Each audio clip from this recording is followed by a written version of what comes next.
Au moment où Jacob, dans sa fourberie, avait volé le droit d'aînesse, puis avait dû fuir pour sauver sa vie. Il avait vu une vérité très grande, bien qu'obscurément en symbole ou en figure, et de plus une vérité dans laquelle il n'était pas alors capable d'entrer. À ce moment-là, Jacob ne pouvait pas entrer dans la signification de ce qu'il avait vu, c'est-à-dire de la maison de Dieu Bethel, ce lieu où se rencontrent les cieux et la terre, où se rencontrent Dieu et l'homme, où la gloire unit les cieux à la terre, Dieu à l'homme, ce lieu où il se trouve, le grand lien où Dieu parle et se fait connaître, où sont révélés les desseins de Dieu. Pourquoi donc Jacob ne pouvait-il pas y entrer? Parce qu'il était coupable. Il doit donc quitter ce lieu.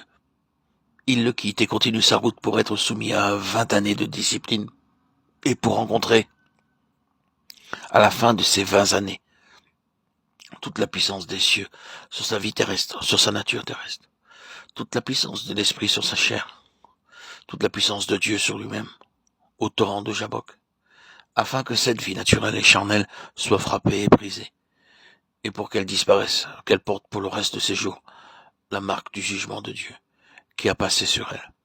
Et alors, le Jacob étant jugé, le Jacob étant frappé, blessé, brisé, il pourra revenir et répandre son offrande à Bethel et y demeurer. La fourberie a été mise de côté. Il n'est plus Jacob désormais, mais Israël, dans lequel, pour employer le symbole et la figure, il n'y a point de fraude. Pour l'exprimer en un mot, le Seigneur dit simplement ici, entrez à cette place où le ciel est ouvert, où Dieu descend pour se communiquer à nous, où demeure la gloire de Dieu et où nous jouissons de tout ce que signifie Bethel. Ce n'est pas autre chose que entrer en moi et demeurer en moi. Le Bethel, la maison de Dieu, où nous sont communiquées toutes les bénédictions du ciel et de Dieu. Cela signifie être arrivé à la place où la vie naturelle a été abandonnée, brisée, où elle a disparu. Nous ne pouvons pas entrer dans cette école avant que cela n'ait été fait. Et il est nécessaire que le Seigneur nous dise en Christ lorsque nous arrivons sur le seuil même de la porte. Voici un véritable Israélite dans lequel il n'y a point de Jacob. Vous verrez le ciel ouvert. Parler de la vie de Jacob, ce n'est en somme qu'une autre manière de parler de la vie du moi. Car le moi est l'essence même de la vie naturelle. Non pas seulement de la vie du moi sous ses formes les plus positivement mauvaises, mais la vie du moi dans sa totalité. Ces paroles, adressées à Nathanaël par le Seigneur Jésus, nous introduisent dans l'école de Christ. Jésus, voyant venir à lui Nathanaël, dit de lui, voici un véritable Israélite dans lequel il n'y a point de fraude. Jean 1, 47. Parler de la vie de Jacob, ce n'est en somme qu'une autre manière de parler de la vie du moi. Arrêtons-nous sur cela. Regardons le Seigneur Jésus. Nul ne saurait dire que la vie du moi en Christ ait été semblable à notre propre vie du moi souillée, corrompue, pécheresse. Pas du tout. Et cependant, il avait une vie du moi, mais une vie du moi sans péché. Pour lui, la vie du moi signifiait simplement qu'il pouvait agir et parler, penser, juger et se mouvoir par lui-même. C'est tout. Non pas avec une intention mauvaise, ni poussé ou influencé par quelque chose de pécheur ou de corrompu, mais simplement de manière indépendante.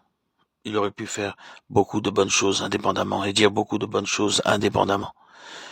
Mais bien qu'il n'eût point de péché en lui, il prit l'attitude et la position de quelqu'un qui ne pouvait ni ne voulait à aucun moment agir ou parler en dehors de son Père, car cela aurait été la vie du moi. Il aurait pu naturellement devenir mauvais.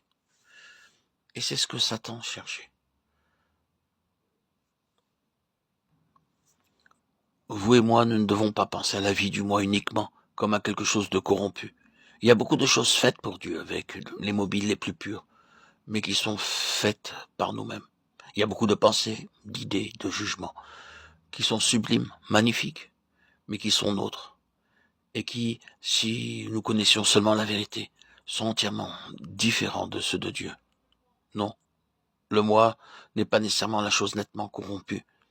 Nous verrons cependant à mesure que nous avançons avec Dieu qu'il se trouve toujours une note de corruption derrière tout ce qui est de nous-mêmes. Et Dieu connaît tout cela.